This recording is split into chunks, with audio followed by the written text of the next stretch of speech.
माननीय उपाध्यक्ष महोदय, त्रयोदश विधान तृतीय अधिवेशनेर प्रथम दिन गत 5 तारिखे राज्येर महामान्य राज्यपाल महोदय उनी जे भाषण रेखेছিলেন ওনার ভাষণের সমর্থনে আমি আমার আলোচনা খুব সংক্ষিপ্তভাবে রাখার চেষ্টা করব এবং মহামান্য রাজ্যপাল মহোদয়ের বক্তব্যের উপরে এই বিধানসভার যে সকল মাননীয় বিধায়কগণ বিরোধিতা বা অ্যামেন্ডমেন্ট এনেছেন আমি তার তীব্র বিরোধিতা করছি এবং সেটাকে আমি খণ্ডন করছি। মাননীয় উপাধ্যক্ষ মহোদয়, আমি প্রথমেই আমার আলোচনা শুরুতেই আমি বলতে চাই যে এ রাজ্যের বড় একটা অংশ যেটা এডিসি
এলাকা বলে আমরা নির্বাচনের মাধ্যমে সরকার চলছিল, কিন্তু যেটা লক্ষ্য করেছি যে প্রতিটা নির্বাচনের সময় বা নির্বাচন ছাড়াও রাজ্যের কিছু কিছু রাজনৈতিক দল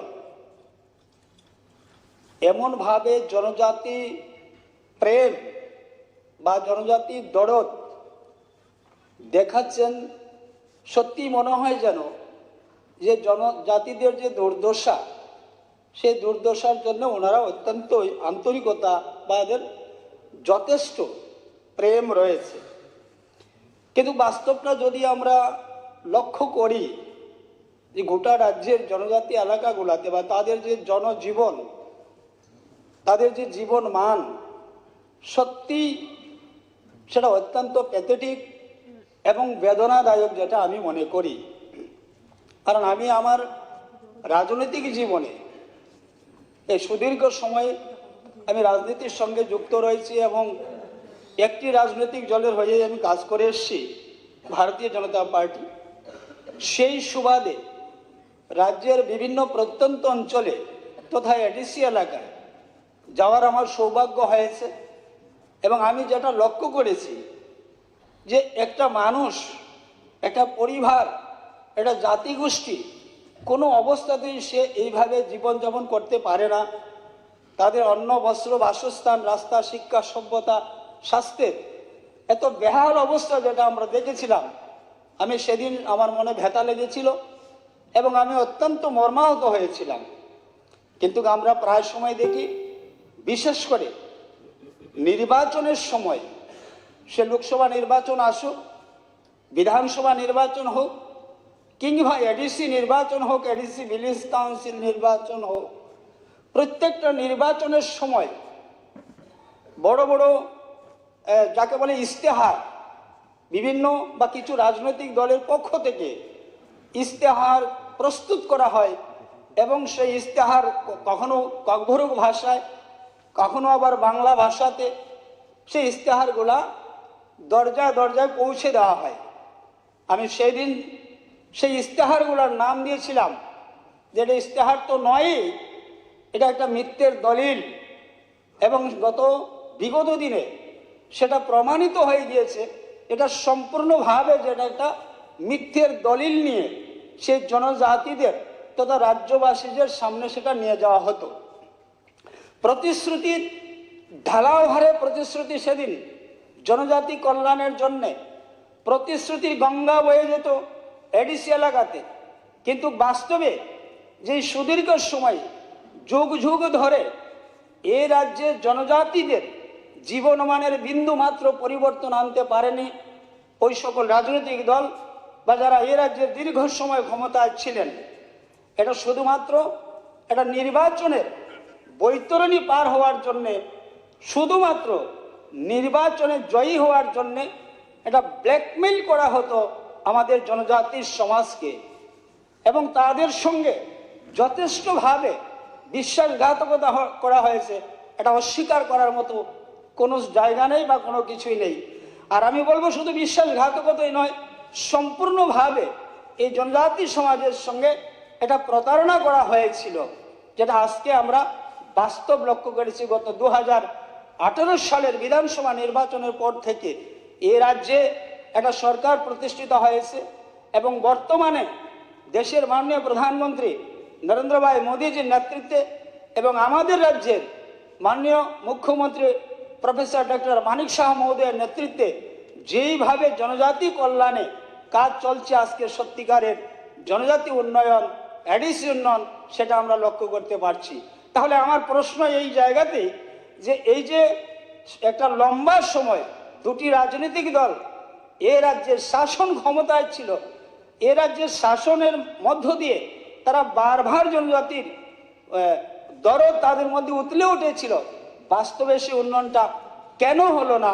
সেই প্রশ্ন যেভাবে আমার মধ্যে জেগেছে, আমার মধ্যে রয়েছে, নিশ্চিতভাবে আমি সেটা মনে করি এ রাজ্যের গোটা জনজাতির সমাজের মধ্যে সেই প্রশ্ন রয়েছে এবং সেটা থাকাটা অত্যন্ত বা থাকাটা আমার মনে হয় যে ওনাদের মধ্যে সেই প্রশ্ন জেগেছে বা আজকে সেই প্রশ্ন উঠছে। মাননীয় উপাধ্যক্ষ মহোদয়, আমি আগেই বলেছি আমার বক্তব্য আমি দীর্ঘায়িত করতে চাইব না, আর অনেক বক্তা রয়েছেন, ওনারা অনেক কিছু বলবেন। আমি এই জায়গাতে এইটুকু বলতে চাই যে আজকে গতকাল মাননীয় মহামান্য রাজ্যপাল মহোদয়ের বক্তব্যের উপরে বক্তব্য রাখতে গিয়ে বিশেষ করে আমাদের বামফ্রন্টের তরফ থেকে আমাদের একজন মাননীয় বিধায়ক উনি কৃষির উপর কথা বলেছিলেন বা কৃষি নিয়ে উনি একটু বেশি বাড়বাড়ন্ত দেখিয়েছিলেন।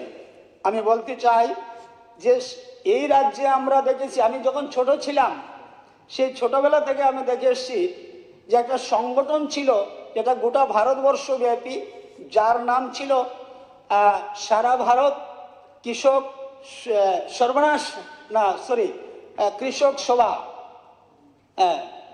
আমি ভুলে গিয়েছিলাম যে সারা ভারত কৃষক সর্বনাশ সভা না, সারা ভারত কৃষক মহাসভার নামে এইভাবে কৃষক প্রেম সারা রাজ্যে চষে বেরিয়েছিল, কৃষকদের বাড়ি বাড়ি যাওয়া হয়েছিল এবং মাঝে মধ্যে আমরা দেখতাম যে এটা লাল শালু হাতে নিয়ে দুজন চারজন একসঙ্গে ঘুরে কৃষকদের বাড়ি বাড়ি বা কৃষকরা যারা তার সামান্য তার শক্তির মধ্য দিয়ে, তার সীমিত জমির মধ্য দিয়ে যে উৎপাদিত ফসল ছোট ছোট বাজারে নিয়ে আসতেন, সেই সমস্ত কৃষকদের কাছে সেই লাল শালু সামনে ধরা হতো এবং সেদিন বাধ্যতামূলক আমার সেই প্রান্তিক কৃষক ভাইয়েরা দিতে বাধ্য হতেন, নতুবা তো তাদের হয়তো গর্দন হয়ে যেত, যেটা রাজামলের সেই ভাষা ছিল।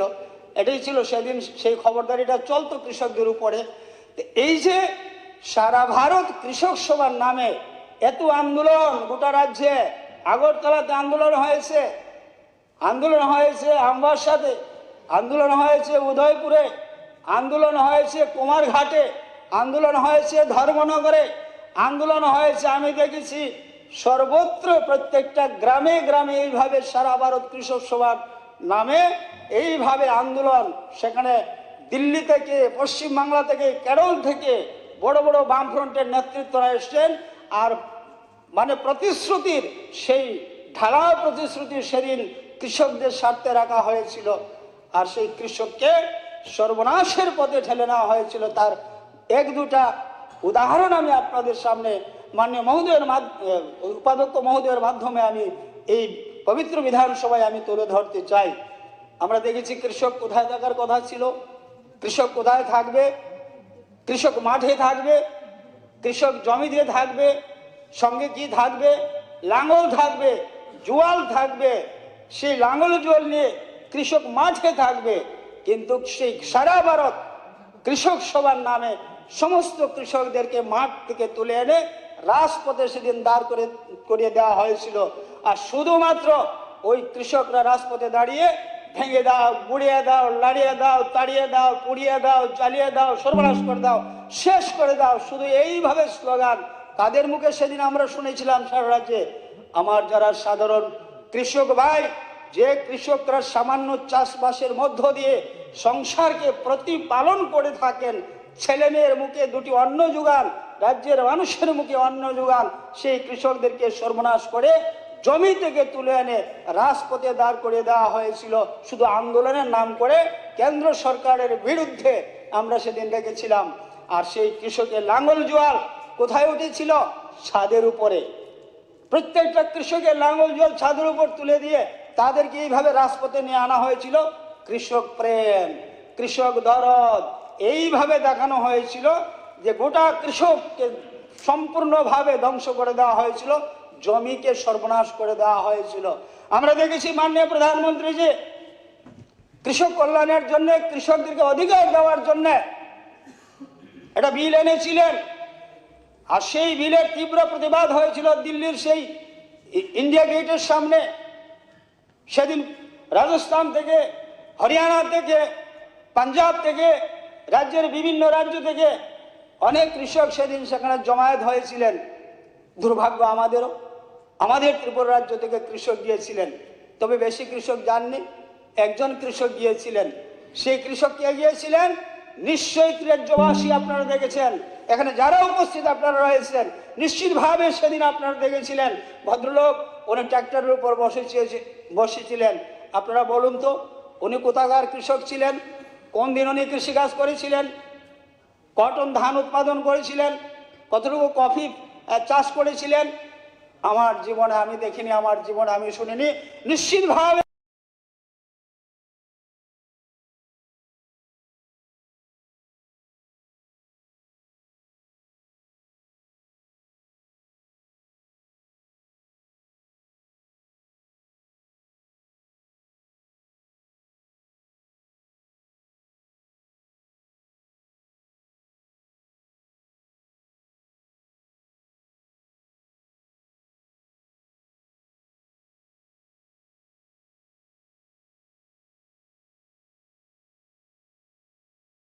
এই রাজ্যের কেউ সেটা দেখেন কৃষিতে গণতান্ত্রিক রাষ্ট্রে। মাননীয় সদস্য তোরা শর্ট একদম আমি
শেষ করে দিচ্ছি। কিন্তু বিগত দিনে বন্টন ব্যবস্থার মধ্যে এত দুর্নীতি ছিল, বন্টন ব্যবস্থা এত খারাপ ছিল, আমার মনে হয় না পৃথিবীর কোনো দেশ রয়েছে, ভারতবর্ষের কোনো রাজ্য রয়েছে যে ত্রিপুরা রাজ্যের মতো বিগত দিনে বন্টন ব্যবস্থা এত খারাপ ছিল। স্বজন পোষণ, দলবাজি, রাজনীতিকরণ, আষ্টে পৃষ্ঠে এরা মিশে গিয়েছিল এদের এই সমস্ত কুকীর্তি, এই সমস্ত কুকাণ্ড তাদের। তাই right to education, right to food security bill এবং সব ধরনের অধিকার ছিল। আমরা কৃষককে বলি অন্নদাতা, কৃষককে আমরা অন্নদাতা বলি, যে কৃষক আমাদের আহার যোগান। রোদে পুড়ে বৃষ্টি ভিজে মাঠের মধ্যে থেকে ফসল উৎপাদন করে সেই উৎপাদিত ফসল খেয়ে আমরা বেঁচে থাকি। তার জন্য মাননীয় প্রধানমন্ত্রীজি কৃষককে অন্নদাতা বলেছিলেন। সেই কৃষকদেরকে সুযোগ দেওয়ার জন্যে, কৃষকদেরকে সুবিধা দেওয়ার জন্যে মাননীয় প্রধানমন্ত্রী সেই কৃষকদের অধিকার দেওয়ার জন্য বিল এনেছিলেন। কৃষক তার জমিতে ফসল উৎপাদন করবে, কৃষক তার জমিতে ইনভেস্টমেন্ট করবে, কিন্তু সেই ফসলের মূল্য নির্ধারণ করবে অন্য একজন বিচুলিয়া, মধ্যস্থকারী একজন দালাল।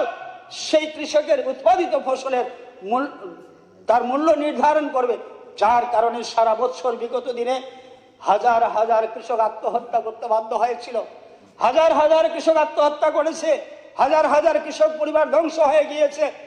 আর শুধু সারা ভারতবর্ষের সঙ্গে ত্রিপুরা রাজ্য বাদ যায়নি, আমাদের রাজ্যের কৃষকরা আত্মহত্যা করেছে, তারও নিদর্শন রয়েছে, তারও ঘটনা রয়েছে, তারও ইতিহাস রয়েছে।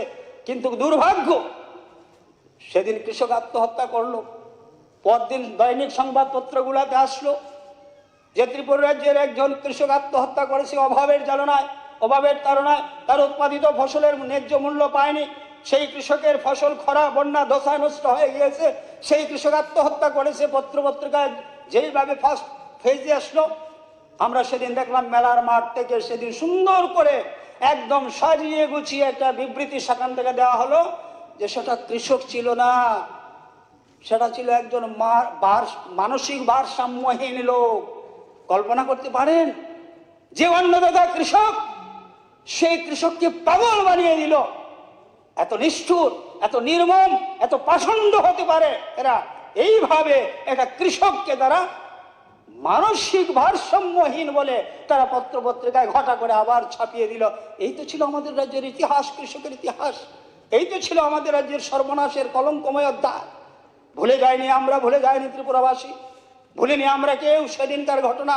আজকে কৃষক নিয়ে কথা বলছে, কৃষকরা কেন তার ক্ষতিপূরণ পাবে না, কৃষকরা কেন তার অধিকার পাবে না, আজকে সেই কথা বলা হচ্ছে। শুনলে অবাক লাগে, শুনলে আমরা অবাক হয়ে যাই, আশ্চর্য হয়ে যাই। তাই কথায় আছে, বাংলা একটা প্রবাদ রয়েছে, ভাত দিবার ঠাঁই নাই, কিল মারার গোসাই। এইভাবে তো কোনো কিছু দেওয়ার ক্ষমতা নেই, শুধু মানুষের উপর খবরদারি, হেডমাস্টারি, কৃষকের উপর হেডমাস্টারি, শ্রমিকের উপর হেডমাস্টারি, রেগা শ্রমিকের উপর হেডমাস্টারি, স্কুলের মাস্টারের উপর হেডমাস্টারি, অফিসে অফিসে হেডমাস্টারি, সর্বত্র হেডমাস্টারি। কারা ছিল হেডমাস্টার? কে ছিলেন সেই হেডমাস্টারের নায়ক? আমি নাম বলবো, আমি বলতে যাব না, আপনারা নিশ্চয়ই জানেন, আপনারা নিশ্চয়ই আপনারা বুঝতে পারছেন। সুতরাং আমরা চাই না সেই দিন আর ফিরে আসুক, আমরা চাই না আর এ রাজ্যের জনজাতিদের সর্বনাশ হোক। মাননীয় মুখ্যমন্ত্রীজি উনি নিরলসভাবে এডিসির জন্য কাজ করে যাচ্ছেন, মাননীয় মুখ্যমন্ত্রী নিরলসভাবে আমাদের জনজাতি সমাজের উন্নয়নের জন্য কাজ করে যাচ্ছেন, আমাদের সরকার নিরলসভাবে জনজাতি উন্নয়নের জন্য কাজ করে যাচ্ছেন। আমাদের সরকার, আমাদের মাননীয় মুখ্যমন্ত্রী তথা দেশের প্রধানমন্ত্রী এ রাজ্যের উন্নয়নের জন্য নিরলসভাবে কাজ করে যাচ্ছেন। কোনো ঘাটতি নেই সেখানে, কোনো ঘাটতি নেই সেখানে। এবং নিশ্চিতভাবে আগামী দিনে এক ত্রিপুরা শ্রেষ্ঠ ত্রিপুরা হবে, নিশ্চিতভাবে আগামী দিনে কৃষকের ভবিষ্যৎ সুনিশ্চিত হবে, এ রাজ্যের বেকার যুবক যুবতীদের কর্মসংস্থান সুনিশ্চিত হবে, নিশ্চিতভাবে এ রাজ্য অনেক দূর এগিয়ে যাবে। আমরা অনেক দূর এগিয়ে গিয়েছি, অনেক উন্নয়ন আমাদের হয়ে গিয়েছে। আগামী দিনে আমরা গোটা ভারতবর্ষের মধ্যে একটা উন্নত রাজ্য হিসেবে আমরা পরিচিতি লাভ করব। প্রফেসর ডক্টর মানিক সাহাজের নেতৃত্বে সেই কাজ আমরা করে দেখাবো এবং তার কাজ চলছে। এর জন্যই বলছি যে আমাদের কথা বললে এখানে শেষ হবে না, কথা বললে উন্নয়নের কথা যদি বলি শেষ হবে না। আর যদি বিগত দিনের সেই কালো দিনের সেই জঙ্গল রাজের সেই কলঙ্কিত অধ্যায়ের যদি আমি সেই ইতিহাস তুলে ধরি, তাও আমি বলে শেষ করতে পারবো না। সুতরাং সময় নেই, বলার সুযোগ নেই। আমি আমার সেই অল্প কটা কথা বলে আমার আলোচনা এখানে শেষ করছি। পরিশেষে আমি গত 5 তারিখে মহামান্য রাজ্যপাল উনি যে বক্তব্য রেখেছেন, ওনার বক্তব্যকে আমি সম্পূর্ণভাবে সমর্থন করলাম এবং সেই বক্তব্যের পক্ষে আমি আমার বক্তব্য রেখে আমার এখান থেকে আমি আমার আলোচনা বিরাম নিলাম। জয় হিন্দ, ভারত মাতা কি জয়। ধন্যবাদ। এখন মাননীয় সদস্য দীপঙ্কর সেন।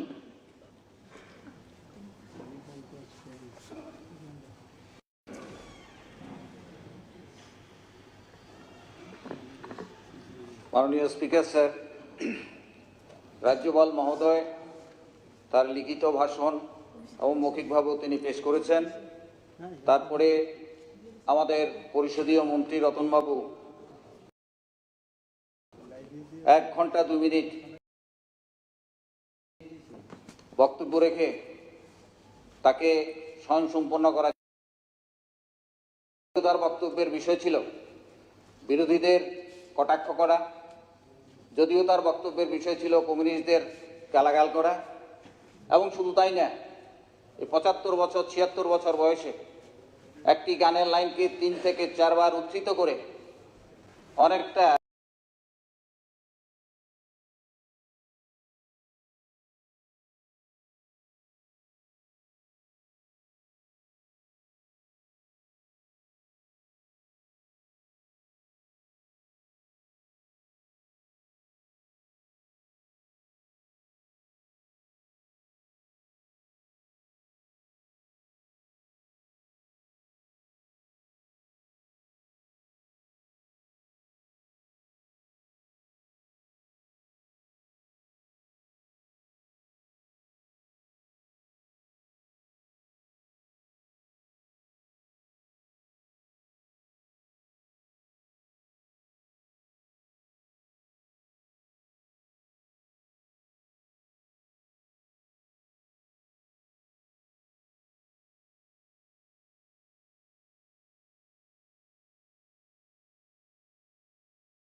দর্মন সরকারের পৃষ্ঠপোষকতায় নেশার মোড়কে মন্দির নগরী এই পত্রিকা ত্রিপুরা দর্পণ পত্রিকার ভেতরে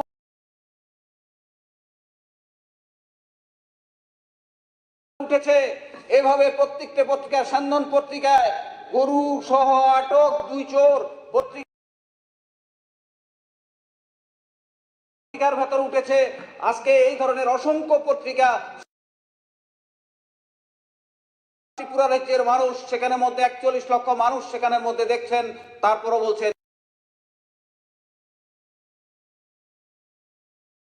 সান্দন পত্রিকা 1 জানুয়ারি পত্রিকার ভেতর সেখানে উঠেছে। আপনারা দেখেছেন সেখানে শিশু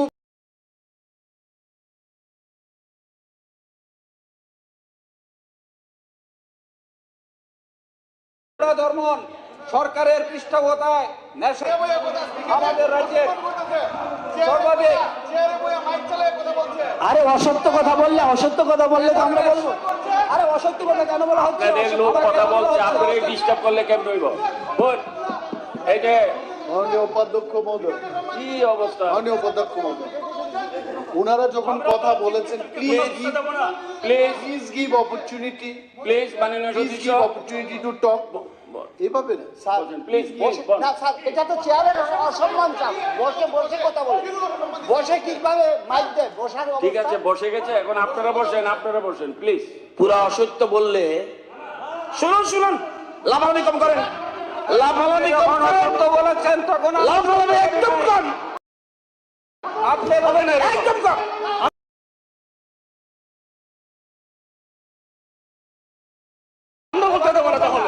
আমরা বলতে দেবো না, তাহলে প্রতিবাদ করবে না।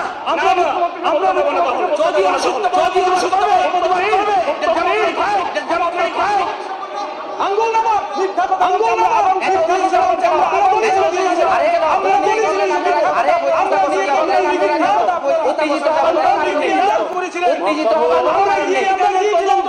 আমরা দিয়েছিলাম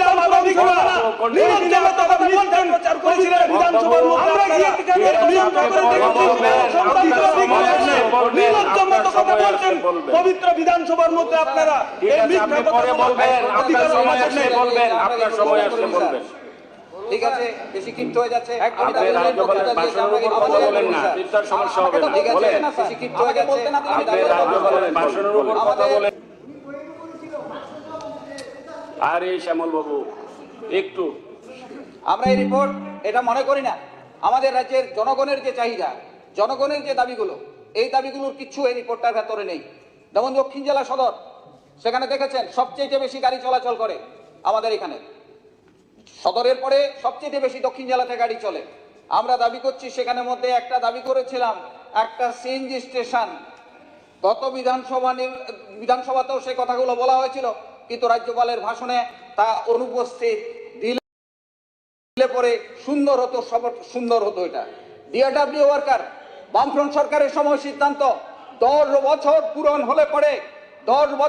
হলে পরে ডিআরডব্লিউ যারা ওয়ার্কার তাদেরকে রেগুলার করার রীতি আমাদের রাজ্যে 35 বছর বামফ্রন্ট সরকারের সময় চালু হয়েছিল। বামফ্রন্ট সরকারের সময় সেখানে মধ্যে ছিল। আজকে 15 বছর পেরিয়ে গেছে, একটা 16 বছর পেরিয়ে গেছে, এখন পর্যন্ত সেই ডিআরডব্লিউ যারা ওয়ার্কার তাদেরকে এখন পর্যন্ত রেগুলার করা হচ্ছে না। 15-16 বছর সেখানে মধ্যে পেরিয়ে গেছে। আমাদের রাজ্যের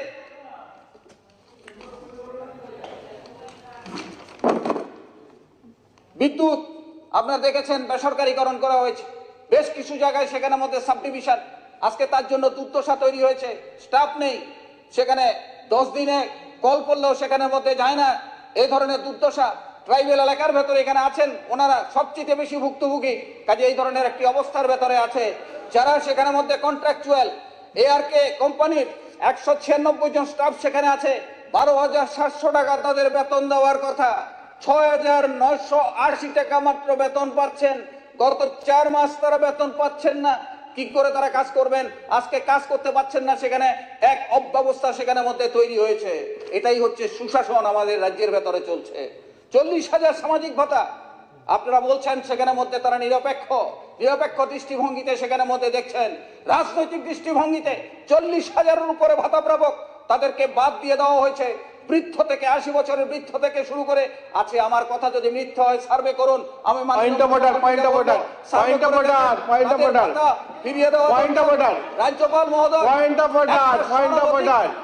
40,000 ভাতা, 40,000 ভাতা, point of order. ফিরিয়ে দেওয়ার জন্য point of order, point of order. এই 40,000 ভাতা বাদ দিয়ে দেওয়া হয়েছে, ওই লিস্টটা একটু যদি এখানে আপনারা পেশ করেন, আর না হয়তো এটা উল্টো করুন, না হয়তো লিস্টটা এখানে উত্তর দিন, দিকে আপনারা থাকে দেখতে পরে চাই। বলবেন মন্ত্রীরা, আমরা শুনবো কেন ডিস্টার্ব করবে? তাহলে আমরা ডিস্টার্ব করিনি, আমাদের পয়েন্ট অফ অর্ডার ছিল অনেকগুলো। 40,000 এটা হয় না রে ভাই। না না, আপনি তো আপনার- কথা থাকি, আপনি উত্তর দিন, ঠিক জবাব আছে, দিলেন পরে। মন্ত্রী সাহেব। বলুন রিপোর্টটা এরপরে। কোথায় পেলেন? রিপোর্টটা একটু আপনারা এখানে সাবমিট ঠিক করুন। আছে, রিপোর্টটা মন্ত্রী আমরা চাই, সাহেব। 40,000 আর মন্ত্রী সাহেব, ঠিক আছে, বলবো স্যার, আমাকে বলেন, স্যার বলেন। এইভাবে বললে আমি তো স্যার ভাষাগুলো ভুলে যাচ্ছি। বলেন, এভাবে যদি বলেন। ডিস্টার্ব করে, কাউকে তো এরকম ডিস্টার্ব হয়নি স্যার, আমরা তো এরকম ভাবে ডিস্টার্ব করিনি স্যার। বলেন বলেন, সময় যেতেছে, তাড়াতাড়ি বলেন। না, আমার সময় তো ওরা নষ্ট করছে স্যার। আমাদের রাজ্যের ওবিসিভুক্ত মানুষ জনসংখ্যার তথ্য হিসাবে 9,04,120 জন ওবিসিভুক্ত মানুষ আমাদের এখানে আছে, আমাদের রাজ্যে আছে। প্রায় 4 ভাগের 1 ভাগ জনসংখ্যার মানুষ সেখানে আছে। রতনবাবু উঠে গেছেন, যখন উনি সেখানে মধ্যে বিরোধী পক্ষে ছিলেন, এমন কোনো বিধানসভা বাদ যেত না যেদিন ওবিসিদের জন্য কান্না করতেন না। তাদের সংরক্ষণ এখন কোথায়? একটা শব্দ কেন উচ্চারণ হয় না? এত বড় রাজ্যপাল, মহামান্য রাজ্যপাল রিপোর্ট পেশ করলেন, 4 ভাগের 1 ভাগ জনজাতি, জন অংশের মানুষ, তাদের সাথে একটা কথা সেই রিপোর্টের মধ্যে বললেন না। তারপরে বলছেন এই রিপোর্ট সেখানে মধ্যে জুমলা না। আমরা বলছি তাদের স্বার্থের কথাটা রতনবাবুকে আবার বলা উচিত, কারণ তিনি দীর্ঘদিন বিধানসভায় দাঁড়িয়ে এই কথাগুলো সেখানে মধ্যে বলেছিলেন। আমাদের নগর উন্নয়ন, মাননীয় মুখ্যমন্ত্রী এই দপ্তরটা সেখানে দেখেন, আমি আর নজর দেওয়ার কথা সেখানে মধ্যে বলবো। অনেকটা অভিভাবকহীন অবস্থার মধ্যে আছে, মন্ত্রী আছেন, কিন্তু উনি হয়তো সময় দিতে পারছেন না। দেখা দরকার, নগর উন্নয়নের হচ্ছে মূল আমাদের রাজ্যের নগর পরিকাঠামো গড়ে তোলা, এডিসিতে নগর গঠন করা। এই কথাগুলো অনেকবার আলোচিত হয়েছিল, এবং সেখানে টুডা বলে একটা প্রকল্প আছে, যেই প্রকল্পে টাকা আসে কিন্তু সেই টাকার কোনো উন্নয়নগুলো হচ্ছে না, স্তব্ধ হয়ে আছে। এই ক্ষেত্রে নজর দেওয়া সেখানে মধ্যে দরকার, আমাদের রিপোর্টের মধ্যে নেই। এশিয়ান ডেভেলপমেন্ট ব্যাংকের থেকে অর্থ নিয়ে আমাদের নগর উন্নয়নের কর্মসূচিগুলো বাস্তবায়ন করার কথা ছিল, কিন্তু গতবারও সেই রিপোর্টের মধ্যে এসেছিল, তার কাজ চলছে এখনো। সেই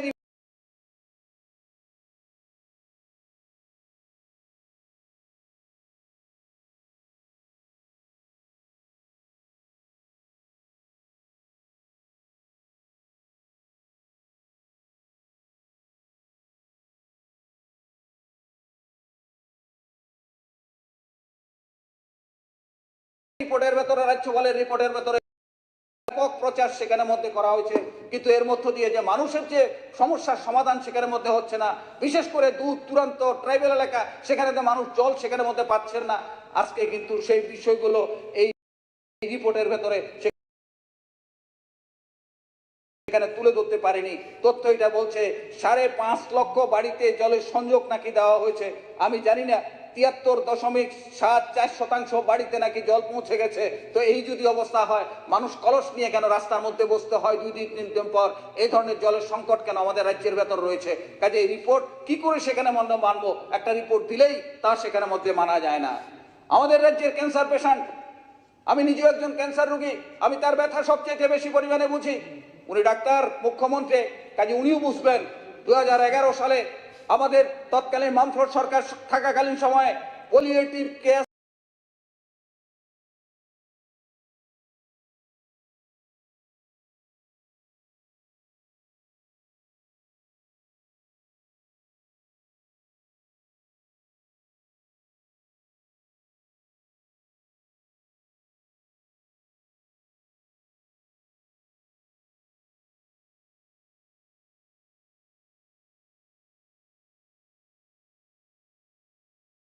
সেন্টার সেখানে মধ্যে সংবেদনশীল এই ক্যান্সার রোগীরা, তাদের স্বার্থে এই জিনিসগুলো নেই সেখানে মধ্যে। আমাদের রিপোর্টে কিন্তু স্বাস্থ্য পরিষেবার কয়েকটি তথ্য দেওয়া হচ্ছে, কিন্তু এই যে খুঁটিনাটি জিনিসগুলো, যেগুলোর মধ্য দিয়ে সামান্যভাবে পিছিয়ে পড়া এবং দুর্বল থেকে দুর্বল তাদের চিকিৎসার যে বিষয়গুলো, এই বিষয়গুলো কিন্তু এই রিপোর্টের ভেতরে সেখানে মধ্যে নেই। কিন্তু আমাদেরকে বলে যেতে হবে, সুশাসন সেখানে মধ্যে চলছে। কাঞ্চনজঙ্ঘা এক্সপ্রেস, আপনারা সবাই জানেন, আমি চিঠি দিয়েছিলাম 2-3 বার। হ্যাঁ, সুশান্ত বাবুর উত্তরটা আমি পাই, উনি সেই ভদ্রতাটা দেখান। অন্য কাউকে চিঠি দিলে সেটা আমি পাই না, কিন্তু উনি অন্তত চিঠিটার রিসিভ করেছেন, অন্তত তার চিঠিটা সেখানে দিয়ে বলেন আমি বিষয়টা সেখানে মধ্যে দেখছি। কতদিন হয়েছে ঘোষণা? দুর্গাপূজার আগে সেখানে দেওয়ার কথা, আজ পর্যন্ত সেখানে হচ্ছে না। কি রাজ্য সরকার কি উদ্যোগের অভাব, নাকি এটা দিয়ে আমাদের উত্তর পূর্বাঞ্চল দিয়ে যাওয়ার ব্যবস্থা? প্লেনে প্রচুর টাকা সেখানে পড়ে, কাজে কলকাতার সঙ্গে যোগাযোগের একটা বিরাট মাধ্যম, কিন্তু রাজ্য সরকারের কোনো ভূমিকা নেই। রাজ্যপালের ভাষণে তার বিন্দুমাত্র সেখানে মধ্যে উল্লেখ সেখানে মধ্যে আমরা দেখিনি। তারপরে বলতে হবে সুশাসন আমাদের রাজ্যের ভেতর সেখানে মধ্যে চলছে। এসটি সাপ্ল্যান্ড আপনারা জানেন, যার মধ্য দিয়ে দুর্বল অংশের মানুষ তাদের সেবা করার জন্য অন্তত এই দুটি সাপ্ল্যান্ড সেখানে মধ্যে কাজ করে। আমাদের রাজ্যের ভেতরে এই এসটি সাপ্ল্যান্ড সংবেদনশীল বিষয় আলোচনা নেই। তথ্য দিয়ে কি হবে? উপজাতি অংশের মানুষ, তফসিলিভুক্ত পিছিয়ে পড়া এই অংশের মানুষ, তাদের সাথে কতটুকু কাজ হচ্ছে? এসটি সাপ্ল্যান্ডে কি কাজ হচ্ছে? ওই রাজ্যপালের ভাষণের ভেতরে একটি রিপোর্ট মাননীয় সেখানে মধ্যে সদস্য, উত্থাপন করা হয়নি। শেষ করেন। এই বিষয়গুলো সেখানে মধ্যে দেখা দরকার। স্কিল ডেভেলপমেন্ট অত্যধিক গুরুত্বপূর্ণ। একটু শেষ করেন, অর্ধশিক্ষিত শেষ করেন। যারা, বলছি স্যার, অর্ধশিক্ষিত যারা, তাদের জন্য স্বনির্ভরের গত 1 বছরে স্কিমে কোনো টাকা পয়সা সেখানে মধ্যে আসছে না, প্রশিক্ষণটা সেখানে মধ্যে ঝুলে আছে। রাজ্যপাল মহোদয় কিন্তু বলেননি, কিন্তু সুশাসনের কথা তিনি সেখানে মধ্যে বলে গেছেন। রাজ্য সরকারের গৃহীত ঋণের বোঝা 23,000 কোটি টাকা, এই জনগণের ঘাড়ে এই ঋণ সেখানে চেপে আছে। এই ঋণ কিভাবে পরিশোধ হচ্ছে, এটার জন্য কি ব্যবস্থা রাজ্য সরকার সেখানে মধ্যে নিচ্ছেন? সবচেয়ে গুরুত্বপূর্ণ বিষয়, এই 23,000 কোটির ঋণ আমাদের মাথার উপর সেখানে রয়েছে। রাজ্য সরকার কোন গতিতে আস্তে আস্তে করে সেগুলোকে পরিশোধ করার জন্য কি উদ্যোগ নিচ্ছেন? একটি লাইন রাজ্যপালের ভাষণের মধ্যে নেই। 23,000 কোটি টাকার ঋণ মাথার উপর নিয়ে তারপর আমাদের বলতে হচ্ছে সুশাসন চলছে আমাদের রাজ্যের ভেতরে, এই কথাটা সেখানে মধ্যে বলতে হচ্ছে। মৎস্যের উৎপাদন, সুধাংশুবাবু আছেন এখানে, উনি বলেছেন বিভিন্ন মিটিংয়ে গিয়ে রিভিউ করছেন, খুব ভালো দিক। কিন্তু এতই যদি মাছের উৎপাদন আমাদের রাজ্যের ভেতরে সেখানে বেড়ে থাকে, কলকাতা থেকে মাছ আনতে হচ্ছে কেন? বাংলাদেশ থেকে মাছ আনতে হচ্ছে কেন? সেখান থেকে মাছ না এলে আমাদের অনুষ্ঠানগুলো সেখানে ঠিকভাবে আমরা কেন করতে পারছি না? আরেকটা তথ্য যেখানে মধ্যে দেওয়া উচিত ছিল, আমাদের সরকারি উদ্যোগে আমাদের জলাশয়গুলো থেকে উৎপাদন কি করে বাড়ছে, আমাদের সেই উৎপাদন বৃদ্ধির জন্য আমরা কি উদ্যোগ সেখানে মধ্যে গ্রহণ করছি। রিপোর্টটার মধ্যে কিচ্ছু সেখানে মধ্যে নেই। কতগুলো বেনিফিশিয়ারিকে কত টাকা দিয়েছি শুধু তার রিপোর্ট সেখানে মধ্যে দেওয়া হয়েছে। এই জন্যই বলছি, এ দিয়ে সুশাসনের গল্প করার সেখানে মধ্যে যায় না। 11 নম্বর পয়েন্টে সেখানে রাজ্যপালের ভাষণে সেখানে মধ্যে বলা হয়েছে 54% এলাকায় ধান চাষ হয়ে গেছে। 54% এলাকায় ধান চাষ হচ্ছে, প্রচুর ধান কেনা হচ্ছে। হ্যাঁ, সরকার ধান কিনছেন, অস্বীকার করতে পারবো না আমরা। 22 টাকাটা 24 টাকা রেট করেছে, অস্বীকার করতে পারবো না, সরকারের ভালো উদ্যোগ। কিন্তু এতই যদি হয়, গোলবাজারে জানতো বড় বড় গুদামের ভেতরে যে চালগুলো বন্দি আছে, সেই চালগুলো কোত্থেকে আসে? সমস্ত চালগুলো আসছে বাইরের। আমাদের রাজ্যের উৎপাদন কোথায়? একটু শেষ করে আসছি। আমাদের রাজ্যের উৎপাদন কোথায়? তাহলে পরে এই ধরনের কথাগুলোর সঙ্গে বাস্তবতার কোনো মিল সেখানে মধ্যে আমরা খুঁজে পাচ্ছি না। কাজে এই জিনিসগুলো সেখানে মধ্যে দেখতে হবে। মহিলা বিল খুব সুন্দরভাবে উনি রিপোর্ট সেদিন পেশ করেছিলেন, কিন্তু মহিলা বিলের কার্যকরতা কোথায়? আমরাই করেছি আমাদের রাজ্যের ভেতরে। পৌর সংস্থা, পঞ্চায়েত, ত্রিস্তর পঞ্চায়েতের মধ্যে 50% মহিলাদের রিজার্ভেশন আমরাই সেখানে মধ্যে করতে পেরেছি। কাজে ওই ধরনের বিল, যে বিল 2029 সালের পরে গিয়ে আলোচনা হবে, আর আজকে বিধানসভায় সেগুলো তুলে মানুষকে বিভ্রান্ত করছেন সুশাসনের কথা বলে, এই জিনিসগুলো সেখানে মধ্যে আমাদের রিপোর্টের ভেতরে নেই। এগুলো সফলতা আমাদের রাজ্যের, বামফ্রন্ট করতে পারে, কিন্তু এগুলো হচ্ছে সফলতা। এই জিনিসগুলোর ভিত্তিতে আমাদের এখানে মধ্যে কথা বলা উচিত ছিল, কিন্তু এগুলো সেখানে মধ্যে আসেনি। এই জিনিসগুলো আমাদের রয়ে গেছে। আমি এই কথা বলতে চাই, সুশাসন যদি হয়ে থাকে, সুশাসন বলতে অসুবিধা কি? আমরা বিরোধী বলে কি শুধু বিরোধিতা করব না? কিন্তু আমাদের রাজ্যের মানুষ না খেয়ে আছে, আমাদের জনজাতি অংশের মানুষ তারা না খেয়ে আছে। আমাদের রাজ্যের ভেতর জুমলাবৃত্তি চলছে, আমাদের রাজ্যের ভেতরে সেখানে মধ্যে তোলাবাজি চলছে। বিভিন্ন সময় সেখানে মধ্যে দেখেছেন মন্ত্রী গিয়ে সেখানে মধ্যে ওই তালা দিতে হচ্ছে, ওই বিধায়ক গিয়ে রাস্তা পাহারা দিতে হচ্ছে। তারপর আমাদের বলতে হবে আমাদের রাজ্যের ভেতরে সুশাসন সেখানে মধ্যে চলছে। আমাদের রাজ্যের প্রতিদিন পত্রিকা খুললে একটার পর একটা অনিয়মের ছাপ সেখানে মধ্যে প্রকাশিত হচ্ছে প্রতিদিনের পত্রিকার ভেতর দাঁড়িয়ে। তারপর আমাদের বলতে হবে সুশাসন চলছে না, আমরা বলবো না। সেজন্যই আমরা বলছি যে রিপোর্ট যে রিপোর্ট সেখানে মধ্যে উত্থাপন করা হচ্ছে, মনের দিক থেকে আমি শুধু না, ত্রিপুরা রাজ্যের কোনো মানুষ অন্তত রাজ্যপালের এই ভাষণ সেখানে মধ্যে মেনে নিতে পারে না। এটাকে সংশোধন করে বিধানসভাতে আবার পেশ করা হোক, এই দাবি সেখানে মধ্যে আমি রাখছি। সবাইকে ধন্যবাদ।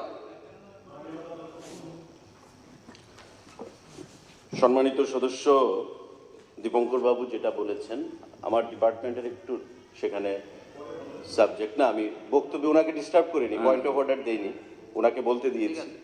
উনি কাঞ্চনজঙ্ঘা এক্সপ্রেসের কথা বলেছেন, তো ওনার স্পিড যা ছিল কাঞ্চনজঙ্ঘা থেকেও বেশি ছিল, বক্তব্যের যা স্পিড ছিল। তো আমি ওনাকে ব্যক্তিগতভাবে চিঠি দিয়েছি, উনিও আমাকে চিঠি দিয়েছেন। আপনি নিশ্চয়ই জানবেন, এখানে আমাদের প্রাক্তন সাংসদও আছেন, জিতেন বাবু মাননীয় সদস্য। রেল আমরা নির্ধারণ করি না বা ঠিক করি না, রাজ্য সরকার ট্রান্সপোর্ট ডিপার্টমেন্ট নির্ধারণ করে না যে কবে থেকে শুরু হবে, কোথায় যাবে, কোত্থেকে যাবে। আমরা দাবি জানাতে পারি এবং মাননীয় মুখ্যমন্ত্রীও একাধিকবার কেন্দ্রীয় রেলমন্ত্রী অশ্বিনী বৈষ্ণবজির সঙ্গে কথা বলেছেন। আমি ব্যক্তিগতভাবে দিল্লিতে গিয়েও ওনার সঙ্গে দেখা করেছি, দাবি জানিয়েছি এবং মাননীয় মুখ্যমন্ত্রী চিঠি লিখেছে। আমাদের যৌথ প্রয়াসে সেটা হয়েছে। এবং আপনি কাঞ্চনজঙ্ঘা শুধু নয়, আপনি নিজেও যেহেতু একটা বিশেষ রোগে ভুগছেন, আপনি বলেছেন তার ট্রিটমেন্টের জন্য মুম্বাই যাওয়ার জন্য লোকমান্য তিলক এক্সপ্রেসও এখান থেকে ডাইরেক্ট মুম্বাই চালু করা হয়েছে। এটা অ্যাচিভমেন্ট বলবে। একটা কথা তো আবার তো বললেন না বা প্রয়োজনীয়তা বোধ করলেন না যে ধন্যবাদ জানাই কেন্দ্রীয় সরকারকে যে তারা রেল দিয়েছে। আপনাদের সময় তো এই সুযোগ সুবিধা ছিল না। শুধু অপোজ করবেন, ভুল ধরবেন। এটা বলে কথায় বলে যে fault finders will find fault even in paradise. ঠিক। স্বর্গে গেলেও আপনারা ভুল ধরবেন। একটা ধন্যবাদ তো জানাবেন যে কাঞ্চনজঙ্ঘা এক্সপ্রেস সিদ্ধান্ত হয়েছে, ডিক্লেয়ার করেছে, কবে চালু হবে। গভর্নরের কি দোষ? আমরা তো অ্যাচিভমেন্টগুলো আমরা তৈরি করেছি, গভর্নরকে দিয়েছি, গভর্নর সেটা রিড আউট করেছে। তা আমি আপনাদেরকে বলবো যে ফল্ট ফাইন্ডিং আমাদের প্রত্যেকের অ্যাটিটিউড থাকবে, যেহেতু বিরোধী দলে আছেন, বেঞ্চে আছেন, কিন্তু গভর্নমেন্টের অ্যাচিভমেন্টটাও একটু বলবেন যে ধন্যবাদ জানাচ্ছি লোকমান্য তিলক এসছে, আমাদের আগে কটা ডেমো ট্রেন ছিল, আজকে কটা ডেমো ট্রেন এসছে। আপনি আমাকে চিঠি দিয়েছেন বেলোনিয়া থেকে একটা কম্পার্টমেন্ট বাড়ানোর জন্য, কিন্তু কম্পার্টমেন্ট না, একটা ডেমো ট্রেন আপনাকে বাড়িয়ে দেওয়া হয়েছে দক্ষিণ ত্রিপুরার মানুষকে। সেটা তো বললেন না মুখ্যমন্ত্রীর বা আমাদের রাজ্য সরকারের সেই অ্যাচিভমেন্টটা তো বললেন না। তা আমি বলবো আগামী দিন এগুলো মাথায় রাখবেন। Everything looks yellow in a jaundice I. সমস্ত কিছু যার জন্ডিস থাকে সমস্ত কিছু ইয়েলো মনে হয়, হলুদ মনে হয়। তা আপনাদের অবস্থা হচ্ছে সেটা। আগামী দিন এগুলো খেয়াল রাখবেন। ঠিক আছে, থ্যাংক ইউ। অ্যাচিভমেন্টটা বলার কোনো অসুবিধা নেই, হ্যাঁ, মাননীয় কিন্তু যে সদস্য ট্রেনটা গেছে তার যে পাল ভাড়া, সুধাংশু। ভাড়াতে ক্যান্সার পেশেন্ট যেতে পারবে না, এত ভাড়া। ঠিক আছে, হ্যাঁ, মাননীয় সদস্য পাল Sudhanshu.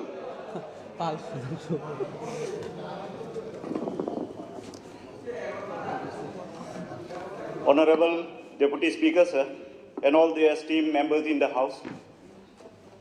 First of all, I would like to wish everyone a Happy New Year. Today, I will not criticize the address of His Excellency Governor, but I would like to add some few points which needs to be intervened. Sir, I would like to thank the government that the government will establish a new medical institute in our district, Dhalai district. But, sir, kindly, I'm saying this to Honorable Chief Minister, kindly look into the letter which I have wrote to you regarding the shortage of medical staffs like doctors, staff nurse, pharmacist, and also staff quarters, which I've mentioned in my application earlier for my constituency. But I would like to talk about the whole state, because PHCs and CHCs cannot work with only 2 or 3 doctors, without no permanent pharmacist. So, taking care of the health, let the government decide to recruit more doctors, and let the crowd of GB, IGM and other hospital also decrease. If the primary level and the CHCs and PHCs, the patient remains up to the primary level, then there will be less crowd in town hospitals. When the government launch any schemes or any projects, let the government consult the habitants first. Why I'm saying this? Because the villagers know what they need, not someone who is staying kilometers away from the inhabitants. The villagers know what is their requirement, not some politicians, not some leaders, or not some officers. So any kind of projects or any kind of schemes, let the people be aware first. Let the inhabitants know what they are getting and what they will get. This will be my request.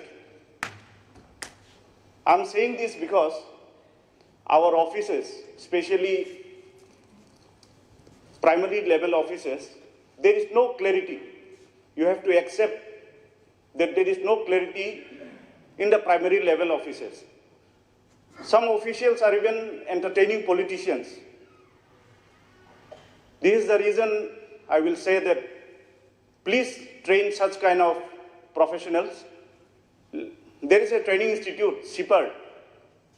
In this training institute, you can train them so that they know the work culture, they know the ethics, what they are going to do, what they will do for the people. Simply entertaining politicians, this is not the ethics of their jobs. And I can say that about 50% of the problem of the indigenous people of Tripura will be solved when the employee do their duties, when the employee do their jobs with faith. This is what I will say. When the government had taken steps on adopting e-office, let it be foster transparency. Let the primary level officers be clear with all the initiatives. Let the office learn to research for solving complex, unstructured problems in real-time basis. Here the government had addressed the quality education of universities and colleges. It's fine. But please also introduce journalism and mass communication in colleges. Please recruit more faculty members in universities, colleges. There are lots of vacancies. You say be it engineers, ST engineers, about 100 posts are there. So let it be filled. And especially university, I'm saying, let it not also violate the regulations of UGC. We need more professors in university. As per the report, it's not sufficient. There's a long gap of recruitment in universities also. And here talking about the agriculture and allied sector, farm mechanism, animal safety and insurance, please look into the matter of wild elephants also, especially in Mungiakami and other nearby areas. Many crop lands and many household, people are being damaged. People's houses were being damaged by wild elephants. So the government also should take proper measures. They should deploy more volunteers, wild elephant watchers, wild animal watchers. And talking about agriculture, sericulture, I would like to also say that beside the extension of rubber plantation in areas or the beneficiaries, please improve the cost and price of rubber also.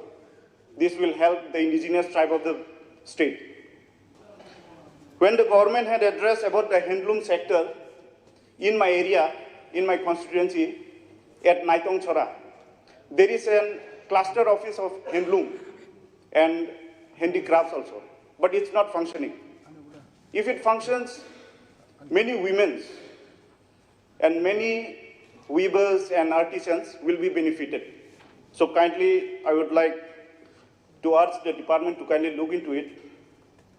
I would also like to add a few on government comprehensive plans on tourism. In my constituency, there is a pilgrimage. There is a holy pilgrimage which is called Hapung Raja. Every year in the month of April, thousands of devotees come. The program is to be held for 2 days, but there is no road, there is no water. It's at the top of Longtrai Hill. Thousands and thousands of people come. They had requested me also that government should look into it. So I think the tourism department or the concerned minister who holds the portfolio will look into it. After the government had introduced Swadesh Darshan scheme, the smart city Agartala, this is very important. I'm talking in the house. The smart city Agartala constructed a toilet septic tank inside Ujjayanta Palace, which is the pride, which is the heritage of a state. So can we just imagine what kind of peanut-sized butter bread that employees are having? Where care puja is being done, there, how can you even think of constructing a toilet, a septic tank? This is not going in the right way. So this is why I'm saying that how will we take pride? How will we go out and say that we have this rich culture, our pride, our heritage? We cannot claim in this kind of mentality. Coming to Nesha Mukt Bharat or state or whatever, Nesha Mukt slogan is violated in all subdivisions. Let me tell you why. Because every drug addict or the one who buy drugs, they know where the dealer is. I'm not targeting the intelligence of the state or the source of the police. But you see, every buyer knows where the dealer is, but the police doesn't. So there is something lacking in between the system. There is something gap between the source. There is something lacking within us. So as the elected representative of the concerned area, I don't know about other areas, I have been watching, I have been taking data. So I hope the Home Department will look into it with strict actions. And talking about power and water connections, due to the experiment of new agencies in the state, which comes from center, or the new agencies, it's like both the department are not sticking. Due to their not sticking behavior, my people are suffering.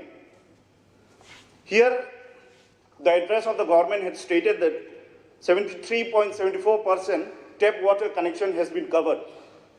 See, let me not educate the government, but I would like to say the survey should be complete when the water reach up to the house, not only the tap. So my constituency has more than 13 to 14 villages who had never seen a sign of water given by government. They still dig the mud nearby the stream, nearby the river, which is not drinkable during monsoon season. There are tons of places which needs to be visited by government. I have visited more than 12 areas. No official had reached that village. No legislator in the past had reached that village. But I had gone there.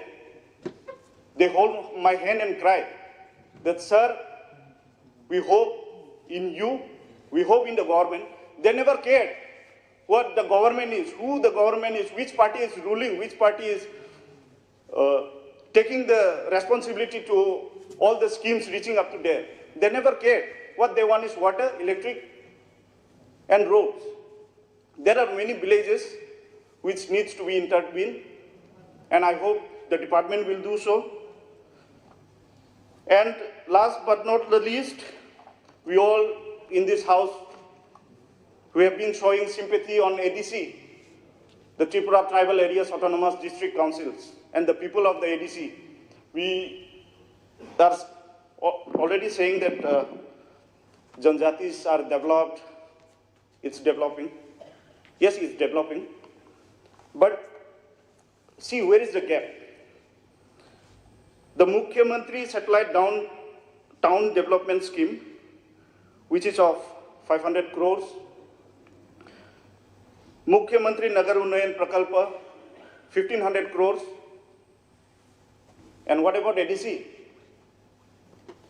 This house knows better what the fund flow is in the ADC. whatever we may say, whatever we may shout here in the house, but deep inside we all know how it is funded to the ADC, how the fund flow is going. We all know that. Let's not go to the logistic or the statistic or whatever the fund flow is. I would like to conclude. I will say, please do not keep the people, the indigenous people of Tripura, at the bottom of the government priorities. And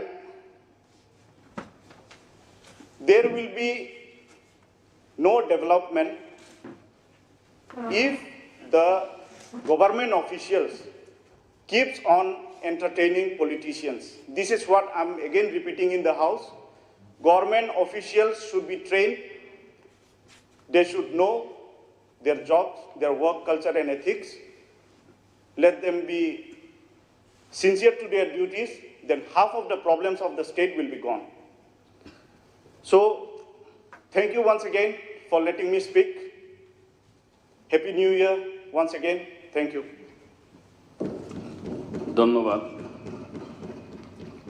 মাননীয় সদস্য পিনাকি দাস চৌধুরী। মাননীয় অধ্যক্ষ মহোদয়, মহামান্য রাজ্যপালের ভাষণের উপর যে আলোচনা, সে আলোচনায় আমি রাজ্য সম্পূর্ণভাবে সমর্থন করি বলতে চাই। বিশেষ করে ওনার ভাষণে পরিষ্কার দেশের সরকার, আমাদের প্রধানমন্ত্রী নরেন্দ্র মোদীজির নেতৃত্বে এবং আমাদের রাজ্যের মুখ্যমন্ত্রী ডক্টর প্রফেসর মানিক শাহর নেতৃত্বে সমস্ত সেক্টরে যে বিকাশমুখী কাজ রাজ্য যে এগিয়ে যাচ্ছে, এটা কিন্তু একটা পরিষ্কার চিত্র সেখানটায় বেশি উঠছে। এই জায়গায় আমি বলবো, যারা সেখানটায় বলার চেষ্টা করছে বারবার, আমি মনে করি বিরোধিতা যারা করে তারা বিরোধিতা অবশ্যই করতেই পারে, কিন্তু বাস্তব ঘটনা আমরা যদি দেখি, ওনাদেরকে যদি প্রশ্ন করি, 25 বছর ক্ষমতায় ছিল, একটা টানা পাহাড়কে নিয়ে বলা, কৃষককে নিয়ে বলা, এবং গত 5 বছরও দেখেছি বিধানসভার অধিবেশনে বারবার বলার চেষ্টা করতো 23-এর নির্বাচনের আগে যে মানুষ তৈরি হচ্ছে, কি কাজ করেছে। আশা করি সেই 23 নির্বাচনের জবাব ওনারা পেয়েছে। আজকের দিনে দাঁড়িয়ে কেন আমাদের দেশের প্রধানমন্ত্রী এবং মুখ্যমন্ত্রীর নেতৃত্বে এই রাজ্যকে 3 থেকে 3.5 লক্ষ গড় দিতে হচ্ছে? কেন সেই দিন গড়ের ব্যবস্থা হলো না? একটা পরিষ্কার চিত্র, আয়না তো পরিষ্কার সামনে ভেসে উঠছে যে কাজ হচ্ছে রাজ্যে প্রত্যেকটা সেক্টরে, বলতে দ্বিধা নেই। একটা সময় পঞ্চায়েতে এফএফসি লাগু ছিল, ফান্ড পেত, এডিসি কেন পেত না বিসি? আজকে ওনাদেরকে যদি প্রশ্ন করি, বিসিতে কেন এফএফসি টাকা দেওয়া হতো না? কেন আমাদের সরকার এসে সেটা করতে হলো? কেন 1% 2% বাড়িতে জলের ব্যবস্থা ছিল? থাকতেই পারে, জল যেহেতু কাজ হয়েছে, জল যাবে প্রত্যেক বাড়িতে, মাঝখানে ডিস্টার্ব হতে পারে, সমস্যা হতে পারে, ইলেকট্রিক হতে পারে, কিন্তু জল যে যাচ্ছে, প্রত্যেক বাড়িতে যে উদ্যোগ নেওয়া হয়েছে, সেই উদ্যোগ, সেই ব্যবস্থা কেন নেওয়া হলো না? কেন আজকের দিনে সরকার সেখানে পাহাড়ে এফএফসি টাকা দেওয়া হলো? নিজেরা প্রশ্ন করুন না, ত্রুটি তো ধরা যায়, কিন্তু যেগুলি হচ্ছে এগুলি স্বীকার করা দরকার। কি দেখতাম আমি আপনার মাধ্যমে এই সদন থেকে রাজ্যবাসীকে বলতে চাই, রাজ্যের মানুষ 18 সালে পরিবর্তন করেছে, এই রাজ্যের অভিশপ্ত দিন থেকে মুক্তি পেয়েছে। কারণ এই রাজ্যের যে কৃষ্টি সংস্কৃতি নষ্ট করে অপসংস্কৃতি কায়েম করেছিল, ঘুম থেকে উঠলেই দেখতাম কৃষক সবার চাঁদা বাড়ি বাড়ি, 3 দিন পরে হলেই নারী সমিতির চাঁদা, ছাত্রদের স্কুলে পাঠায়, ছেলে মেয়েদের স্কুলে গেলে এসএফআই এর চাঁদা, স্কুলগুলোকে রাজনীতির আতুঙ্গ। 3 দিন পরেই আবার দেখতাম যে মানে মাসে বাদ নেই 10 থেকে 15 দিন চাঁদাবাজি, স্কুলে চাঁদাবাজি, আর একদিকে সন্ত্রাস। কেন বলছি কথাগুলা? নয়নবাবু বলার চেষ্টা করেছে ছাপ্পা ভোট। আজকে অপোজিশন লিডার অনিমেষ দেব উপস্থিত আছেন, আমি সাক্ষী রেখে বলছি, আমরা ছোট ছিলাম, উনি নির্বাচনে দাঁড়িয়েছিলেন নাগরাইকবরা সেন্টার অগুরবাবুর বিরুদ্ধে, অগুরবাবুর নেতৃত্বে, কিরণমালার নেতৃত্বে যখন 2 ঘন্টা ভোট চলছে, আমরা ওনাকে ফোন করে বলি, দাদা আমাদের এজেন্টকে নাগরাইকবরা স্কুলের পার্শ্ববর্তী একটা বাড়িতে চকির তলে বেঁধে রেখে ছাপ্পা ভোট হচ্ছে। অনিমেষ দেবর্মা তৎক্ষণাৎ ফোর্স নিয়ে ছুটে গেছেন, সেই ফোর্স নিয়ে ছুটে সেই এজেন্টকে ছুটিয়ে উনি থেকে ওখানকার বসাতে হয়েছে। এই ছিল গণতন্ত্র, এই ছিল আইনের শাসন, এই ছিল। আর এখানটায় দাঁড়িয়ে দাঁড়িয়ে গণতন্ত্রের বাণী, আর ওনাদের মুখে গণতন্ত্রের বাণী আমাদের শুনতে হবে, যে রক্তে রঞ্জিত হয়েছে ত্রিপুরা রাজ্যে, হাজার হাজার মানুষ করে হয়েছে। কে শরণার্থী শিবির তৈরি হয়েছে, ভাতৃঘাতী দাঙ্গা কে তৈরি করেছে, কল্যাণপুরের শিবির কে তৈরি করেছে, দাচড়ার শিবির কে তৈরি করেছে। আজকেও মানুষ অসহায় পরিবার, জাতি জনজাতির মধ্যে ভাতৃঘাতী দাঙ্গা। নির্মলবাবু আছেন, ছাত্র রাজনীতিতে করতেন, উদাহরণের সামনে দান দিয়ে বলছে কি অপরাধ ছিল রাখাল দাস, আজকে জীবিত। কুয়াই কোর্টের সামনে 2টা আঙ্গুল কেটে নেওয়া হলো, দিনের বেলা প্রকাশ্য দিনের বেলা কোর্টের সামনে, পুলিশ প্রশাসনের সামনে। আমি খোয়াই শহরে ভাড়া থাকতাম, দীপঙ্কর নাথ সোম, আর ওনারা আজকে বাড়ি গণতন্ত্রের কথা বলে, উন্নয়নের কথা বলে খুন করে দেওয়া প্রকাশ্যে শহরে। গণতন্ত্রী ছিল না, মুখ্যমন্ত্রী ছিল না, আইন ছিল না, প্রশাসন ছিল না। আর আজকে যখন রাজ্যের কাজ এগিয়ে যাচ্ছে, উন্নয়ন হচ্ছে, হ্যাঁ সময় লাগবে, 5 বছর, তার মধ্যে কোভিড পিরিয়ড, তার মধ্যে দ্বিতীয়বার সরকার, একটা চিত্র তো আমাদের কাছে পরিষ্কার যে এই সরকার মানুষের স্বার্থে কাজ করছে, এই সরকার আপামর জনগণের স্বার্থে কাজ করছে, এটা পরিষ্কার। যতই বলুন না কেন, এই বলাতে কি হচ্ছে জানেন, এটা সারা রাজ্যের মানুষ দেখছে, বিগত দিনও বলেছেন। আর এই মিথ্যা আশ্রয় নিয়ে বলার কারণেই 23-এ এই রেজাল্ট আপনাদেরকে দিয়েছে এই রাজ্যের মানুষ। কাজেই সেখান থেকে শুধরানো উচিত। বিরোধীরা বিরোধিতা করবে, আমরা আমাদের কাজ করি, কিন্তু সত্য জিনিসটা কি ধামা চাপা দিয়ে কৃষকদের কথা বলার চেষ্টা করেছে। বলুন তো কৃষকদের জন্য কি করেছে? 25টা বছর আন্দোলন, চাঁদাবাজি, ক্ষেত মজুর ইউনিয়ন, কৃষক সভা ছাড়া আর কি হয়েছে? তাজ্জব হয়ে যেতাম, বাড়িতে যখন যেত কৃষক সভার চাঁদা দিতে, বলতো দাদা তো বাড়িতে নেই, বিকালবেলা আসলে বলতো 1 ডিব্বা চাল দিয়ে দিন। আজ সর্বনাশ, ওই পরিবার কোথা থেকে খাবে সেটার ব্যবস্থা নেই, তার চাঁদাটা আগে লাগে। এর নাম গণতন্ত্র? এর নাম সরকার? এর নাম মানুষের জন্য কাজ করার সরকার? যদি বলি শেষ হবে না, এগুলা বাস্তব সত্যটা বলা উচিত। আজকে কৃষকরা পাহাড়ে যান, পাট্টার ভাতা পাচ্ছে বছরে 6,000 টাকা, সামাজিক ভাতা 2,000 টাকা করা হয়েছে, ভারতবর্ষে কোথাও নেই। আজকে ফ্রিতে, যেটা নরেন্দ্র মোদীর নেতৃত্বে সারা ভারতবর্ষে। ভাবুন না, দেশে তো অনেক প্রধানমন্ত্রী হয়েছে, এই রাজ্যে তো অনেক মুখ্যমন্ত্রী হয়েছে, আবার দ্বিতীয়বার সেটাকে 28 সাল করে দেওয়া হয়েছে। বিপিএল অন্তর্ভুক্ত প্রায়োরিটি যারা আছে, কি দরকার মানুষের? প্রথম থাকার ব্যবস্থা থাকতে হবে, খাবারের ব্যবস্থা থাকতে হবে, জলের ব্যবস্থা, স্বাস্থ্যের ব্যবস্থা। আজকে আমাদের সরকার এসে সেই ব্যবস্থাগুলি করতে হলো। আজকে কেন? আজকে মানুষ ঘর পাচ্ছে, করাপশন নেই, আজকে শৌচালয় পাচ্ছে, আজকে বাড়ি বাড়ি জল যাচ্ছে, আজকে বিনা পয়সার রেশন পাচ্ছে, আজকে ভাতা পাচ্ছে, আজকে কিষাণ নিধি ভাতা পাচ্ছে, রেখার কাজ হচ্ছে। তারপর আর সবচেয়ে বেশি আমি খুশি, এই রাজ্যের মানুষকে ধন্যবাদ জানাই, যেটা থেকে আমরা মুক্তি পেয়েছি, এই চাঁদাবাজি দান্দাবাজি থেকে এই রাজ্যের মানুষ মুক্তি দিয়েছে, অপশাসন থেকে মুক্তি পেয়েছে, তার জন্য আমি ধন্যবাদ। আচ্ছা চাঁদাবাজি নেই, আচ্ছা টাকা দিতে হয় না, এটা আমার বক্তব্য নয়। একটা সময় আমরা শুনতাম, প্রয়াত রাজীব গান্ধী বলতেন প্রধানমন্ত্রী হিসাবে, যে 100 টাকা পাঠালে 20 টাকা এসে পৌঁছতো না, 15 টাকা এসে পৌঁছতো না। রাজনীতির নামে ব্যবসা হয়েছে। তার মানে কি? তার মানে আপনার বাড়িতে যে জল যাচ্ছে, লিকগুলো ওই যে লিগগুলো ছিল, মোদিজি লিগগুলো বন্ধ করে দেওয়ার কারণে আজকে সারা ভারতবর্ষের রাজনৈতিক নেতারার মস্তিষ্ক গরম, ব্যবসা বাণিজ্য বদ্ধ, লিগ হচ্ছে না, টাকা পৌঁছে যাচ্ছে, সেখানটাই ব্যবসা বাণিজ্য বদ্ধ হয়ে গেছে। আমরা ধন্যবাদ জানাই ওনাকে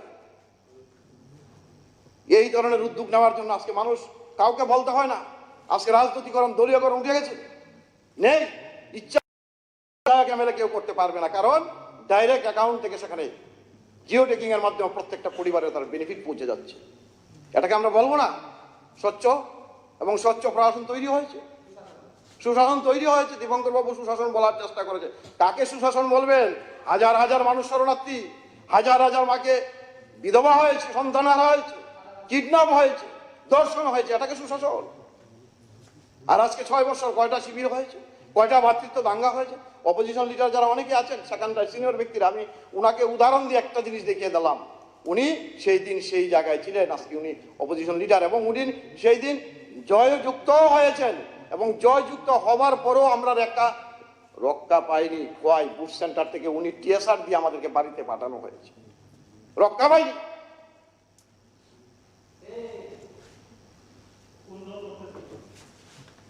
অবশ্যই বিরোধী দল করতাম, অবশ্যই ওনাদের সঙ্গে ছিল, আপনাদের বিরুদ্ধে ছিলাম। আপনি বসুন, পরে জিজ্ঞাসা করে দেবো। আপনি তো কল্যাণপুরকে বলেছিলেন সময় এসেছে জবাব দেবে, জবাব তো দিয়ে দিয়েছে, থার্ড পজিশনে চলে এসেছে। খবর নিয়ে নিন, এগুলি ভাবুন, সিনিয়র লিডার, এগুলি বুঝুন। খালি বুটের জন্য সেখানটায় দাঁড়িয়ে বলা চলবে না।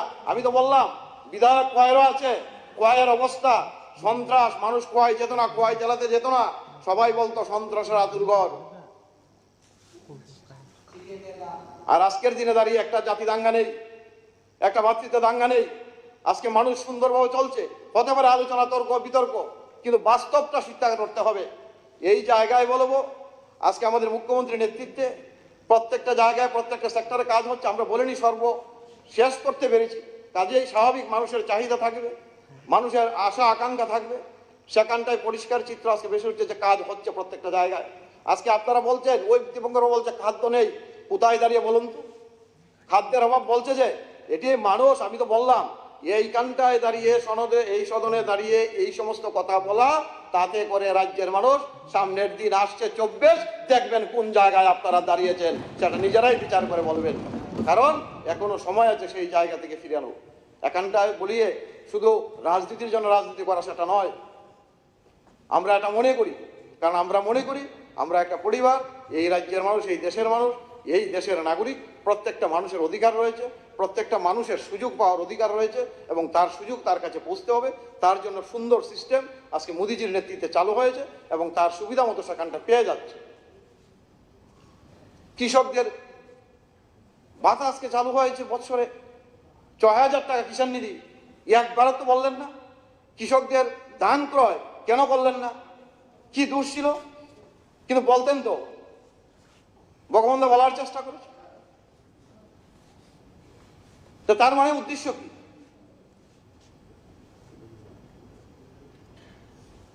আবার মাঝে মধ্যে জনজাতিদের নিয়ে কথাবার্তা। তাহলে কেন বিগত দিন, আজকে কেন 91 বিদ্যালয় আজকে 18টা তৈরি হচ্ছে? আজকে কেন এফএফসি ফান্ড সেখানটা লাগু হয়েছে? এইভাবে ভুলভাবে পরিচালিত করার জন্যই এই রাজ্যটা, আমি মনে করি ব্যক্তিগতভাবে, অনেক বছর আমরা পিছিয়ে গেছি। সেখান থেকে বেরিয়ে আজকে রাজ্যের মানুষ শান্তিতে, কি জাতি কি জনজাতি, এক একটা বছর ইতিহাসটা পেছন দিকে যান না, 80 সাল থেকে কারা ক্ষমতায় ছিল, কাদের নেতৃত্বে এই করে করে করে রাজ্যটাকে পিছিয়ে দেওয়া হয়েছে। 6 বছর, এই মতো 6 বছর আমরা ক্ষমতায়, এর মধ্যে দাঁড়িয়ে দাঁড়িয়ে আমরা বলতে পারি সেখানে অপোজিশন, কমিউনিস্ট, কংগ্রেস সবাই আছে, কে ইতিহাস না জানে। এমএলএরা পর্যন্ত দুর্দিনে, সেই দিনের নিরাপত্তাহীনতাভুক্ত খুন হয়েছে, মার্ডার হয়েছে, কে দায় নিবে? তার সরকার কে ছিল? মুখ্যমন্ত্রী কে ছিল? মন্ত্রী বিধায়করা পর্যন্ত নিরাপদে থাকতে পারতো না। আর আজকের দিনে দাঁড়িয়ে বলুন তো, মন্ত্রী বিধায়ক এমএলএ এই 6 বছরের মধ্যে,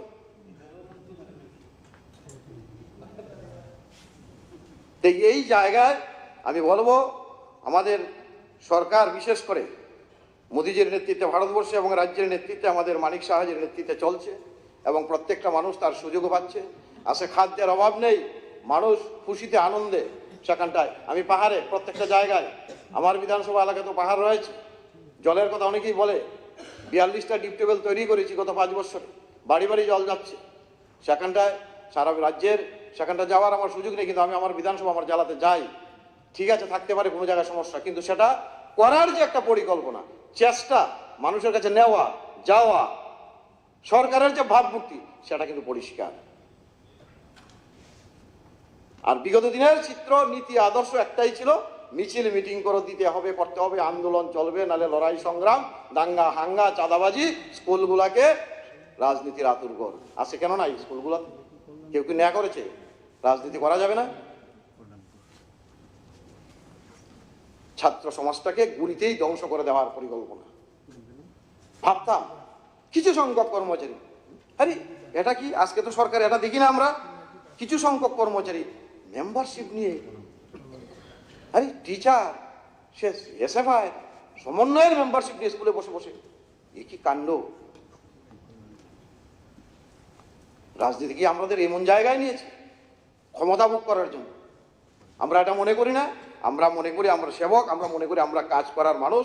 মানুষ আমাদেরকে নির্বাচিত করে বিধানসভার সদনে পাঠিয়েছে মানুষের জন্য কাজ করা, প্রত্যেক স্তরে, সেখানে জাতি জনজাতি আমি বুঝি না, যারাই আছি আমরা রাজ্যের প্রত্যেকটা মানুষের কাজ হতে হবে।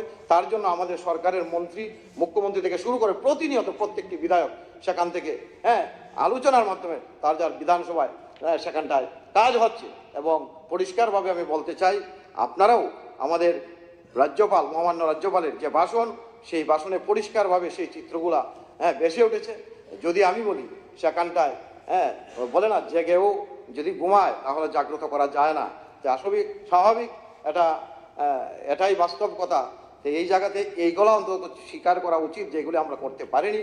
আর আসলে একটা সময়, এমন সময় গেছে ত্রিপুরা রাজ্যে, আমরা হয়তো বা একটু ছোটো ছিলাম, একটা রাত্রেও এই রাজ্যে সরকার আছে কি নাই, সেটা বিশেষ করে 93-র পর থেকে আমি বলবো 96, 98, 2000, 2001, 2003 সরকার কি এই রাজ্যে আছে, গণতন্ত্র কি আছে, আইনের শাসন কি আছে, আমরা একবারের জন্য ভাবতে পারিনি। প্রত্যেকটা রাত্র পাহারা দিয়ে কাটাতে হয়েছে। এই ছিল রাজ্যের 25 বছরের শাসন, পাহারা দিয়ে কাটাতে হয়েছে, গ্রামের মধ্যে মিটিং করে যে কখন কি হবে। তে আজকের দিনে দাঁড়িয়ে সেখান থেকে আছে সুন্দর পরিবেশ, জাতি জনজাতির মধ্যে মৈত্রীর বন্ধন। আজকে দেখবেন পাহাড়ি বাঙালির মধ্যে বিবাহ বন্ধন দিন দিন বৃদ্ধি পাচ্ছে, আমরাও উৎসাহিত হচ্ছে, আত্মীয়তার বন্ধন বাড়ছে, স্বাভাবিক, এটাই ঠিক, এটাই নিয়ম। আমরা এক পরিবার একটা জায়গায় থেকে শ্রেষ্ঠ ত্রিপুরা করার লক্ষ্যে এগিয়ে যাচ্ছি।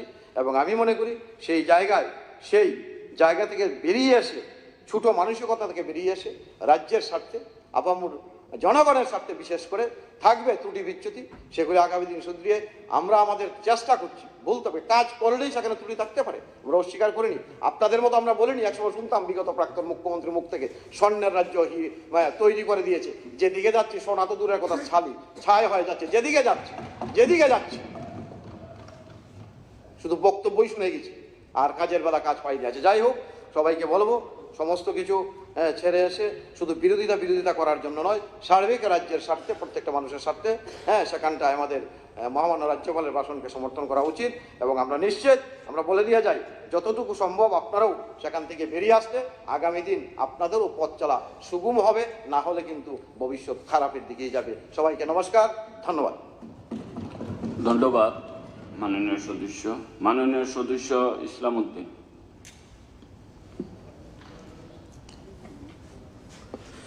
মাননীয় উপাধ্যক্ষ মহোদয়, গত 5 জানুয়ারি আমাদের রাজ্যে মহামান্য রাজ্যপাল তার ভাষণ রেখেছেন। এই ভাষণের মধ্যে যে বিষয়গুলি তিনি উল্লেখ করেছেন, আমাদের রাজ্যের বিশেষ করে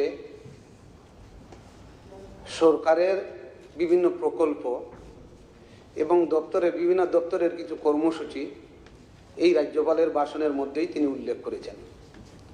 তো আমি সেই মাননীয় রাজ্যপালের বক্তব্যের উপরে, ভাষণের উপরেই যে 2-4টি বিষয় তার সংশোধনী এনেছি, তার উপরেই আমি আলোচনা করতে চাই।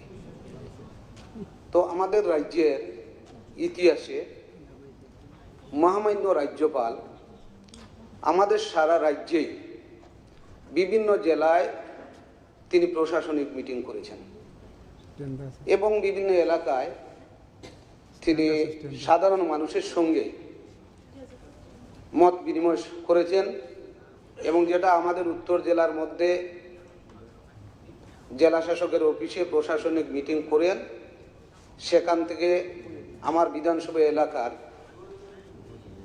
ভারত বাংলাদেশ সীমান্তবর্তী এলাকা 4টা চা বাগান রয়েছে, সাধারণ মানুষের সঙ্গে তিনি সাক্ষাৎ করেছেন এবং সোশ্যাল মিডিয়া এবং বিভিন্ন ইলেকট্রনিক্স মিডিয়ার মাধ্যমে দেখেছি ওনার বক্তব্যে আমাদের রাজ্যে যারা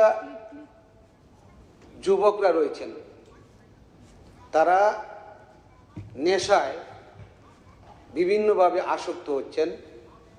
আমাদের রাজ্যে যারা মানব পাচারের সঙ্গে যুক্ত হয়ে কেন্দ্রীয় সংস্থা আমাদের রাজ্য থেকে ধরে নিয়ে যাচ্ছে, এদের সম্পর্কে তিনি আশঙ্কা প্রকাশ করেছেন। এই পরিস্থিতিতে আমি ভেবেছিলাম মাননীয় রাজ্যপাল তার বক্তব্যে সরকারের লিখিত বক্তব্যের বাইরে হয়তো তিনি এই বিষয়গুলি উল্লেখ করবেন, কিন্তু তিনি সেখানে আমাদের রাজ্যের মধ্যে শিশু নিখোঁজ, শিশুরা বিক্রি হয়ে যাচ্ছে, মানব পাচার হচ্ছে, আমাদের রাজ্য নেশায় ডুবছে, আমাদের রাজ্যে কাজ এবং খাদ্যের অভাব, এই বিষয়গুলি তিনি উল্লেখ করেননি। আমরা যে বিষয়টা লক্ষ্য করছি, আমাদের রাজ্যে যারা ধর্মীয় সংখ্যালঘু অংশের মানুষ, মুসলিম, বুদ্ধ, খ্রিস্টান, জৈন, এই অংশের মানুষ আমরা বসবাস করছি। আর বিশেষ করে ধর্মীয় সংখ্যালঘু অংশের মানুষের যে কথা মাননীয় রাজ্যপাল তার ভাষণে বলেছেন, ধর্মীয় সংখ্যালঘু অংশের মানুষের কিছু সংস্থা রয়েছে, সেখান থেকে ছাত্রদের বিভিন্ন ধরনের স্টাইপেন্ড, বিভিন্ন ধরনের সুযোগ সুবিধা, আমাদের ধর্মীয় সংখ্যালঘু অংশের মানুষের যে নিগম রয়েছে সেই নিগম থেকে তাদের জন্য শিক্ষার লোন, তাদের জন্য কিছু ক্ষুদ্র ব্যবসার জন্য লোন দেওয়া হয়েছে। এর বাইরে আমাদের রাজ্যে যারা ধর্মীয় সংখ্যালঘু অংশের মানুষ, বিশেষ করে তারা পাথর ব্যবসা, আগর ব্যবসা, গরু ব্যবসা, এ ধরনের ব্যবসার সঙ্গে তারা যুক্ত। তারা এই ব্যবসাগুলি চালিয়ে যাচ্ছেন। তারা আগরতলা শহর বা ধর্মনগর শহরের মধ্যে ব্যবসা করার মতো তাদের হাতে পুঁজি নেই। এই পরিস্থিতিতে আমরা কি লক্ষ্য করেছি, আমাদের রাজ্যের বিশেষ করে ধর্মীয় সংখ্যালঘুদের যে ওয়াকফ সম্পত্তি রয়েছে, এই ওয়াকফ সম্পত্তির মধ্যে এই সময়ের মধ্যে বিভিন্ন জায়গায় বাজার তৈরি হচ্ছে। ধর্মীয় সংখ্যালঘুদের যে ওয়াকফ সম্পত্তি সেগুলি বেদখল হয়ে তার উপরে বিভিন্ন ধরনের প্রতিষ্ঠান সেখানে গড়ে তোলা হচ্ছে। এই বিষয়গুলির বিরুদ্ধে যখন বিভিন্ন সংস্থা, বিভিন্ন ক্লাব বা ওই অংশের মানুষের পক্ষ থেকে যখন অভিযোগ করা হয় তখন তার কোনো নিষ্পত্তি হয় না। তো মাননীয় রাজ্যপাল তার ভাষণের মধ্যেই আমাদের রাজ্যে যারা ধর্মীয় সংখ্যালঘু অংশের মানুষ, এই মানুষের আপনারা লক্ষ্য করেছেন কিছুদিন পূর্বে উদয়পুরের কিল্লা থানা এলাকার রাইয়াবাড়িতে ধর্মীয় সংখ্যালঘু অংশের মানুষ যারা 40 থেকে 50 বছর ওই এলাকার মধ্যে বসবাস করছেন, পরপর 2 বার একটা ধর্মীয় সংগঠনের উদ্যোগে পরপর 2 বার আক্রমণ হলো। সর্বশেষ যে আক্রমণটা হলো এই ডিসেম্বর মাসে, একটা বাড়ি জ্বালিয়ে দেওয়া হলো, তাদের যে বাঁচার রসদ, রাবার বাগান ধ্বংস করে দেওয়া হলো। ফায়ার সার্ভিস সেখানে আসবে বাধা দেওয়া হলো। পুলিশ মহকুমা আধিকারিক পুলিশের সামনেই, টিএসআরের সামনেই এই ঘটনাগুলি ঘটলো। আর আপনারা যারা বলছেন এই রাজ্যের মধ্যে সুশাসন রয়েছে, আমরা যারা ধর্মীয় সংখ্যালঘু অংশের মানুষ, এই রাজ্যের বামফ্রন্ট সরকার 25 বছর ছিল, এই রাজ্যের মধ্যে কংগ্রেস ইউডিএফের সরকার 5 বছর ছিল, আমরা ধর্মীয় সংখ্যালঘু অংশের মানুষ আমরা আতঙ্কিত ছিলাম না। আমাদের রাজ্যের মধ্যে আমরা বসবাস করতে পারছি।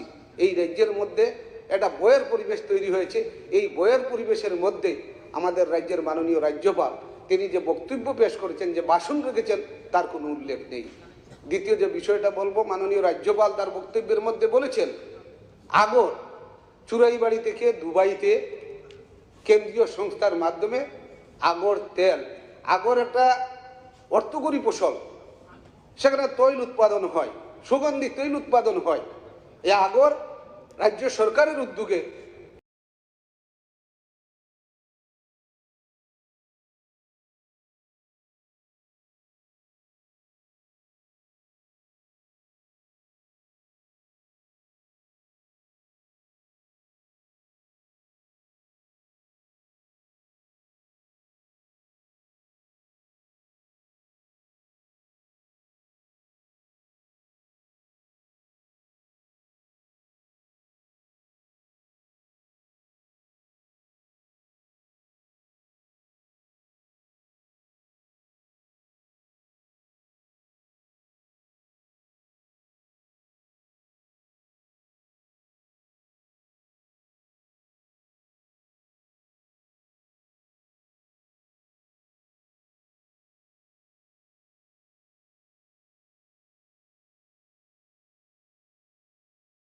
চুরাইবাড়ি না, কিন্তু তার মধ্যে কিছু সমস্যা রয়েছে। এই সমস্যাগুলি দূরীকরণের জন্য মাননীয় রাজ্যপালের বক্তব্যের মধ্যে তার কোনো উল্লেখ নেই। বিশেষ করে আগর যারা ব্যবসা করেন, যারা শিল্প ইউনিট তৈরি করেছেন, তাদেরকে লাইসেন্স দেওয়া হবে। 2-3 জন লাইসেন্স পেয়েছেন, কিন্তু ওই এলাকার মধ্যে, উত্তর জেলা এলাকার মধ্যে 50 থেকে 60টা আগর শিল্প ইউনিট রয়েছে। তার লাইসেন্স পেতে হলে 2 থেকে 2.5 একর সেখানে জমি থাকতে হয়। তার উপরে 5 থেকে 7 বছরের আগর গাছ থাকতে হয়। সব কৃষকের, সব ইন্ডাস্ট্রির মালিকের কিন্তু সেই ব্যবস্থা নেই। তাহলে লাইসেন্স পেতে গেলে সমস্যা হয়। তো আগর যারা গাছ কাটেন, আগর গাছ কাটার ক্ষেত্রে যেমন বন দপ্তরের সেখানে তাদের পারমিশন লাগে, সেই পারমিশন নেওয়ার ক্ষেত্রে সমস্যা।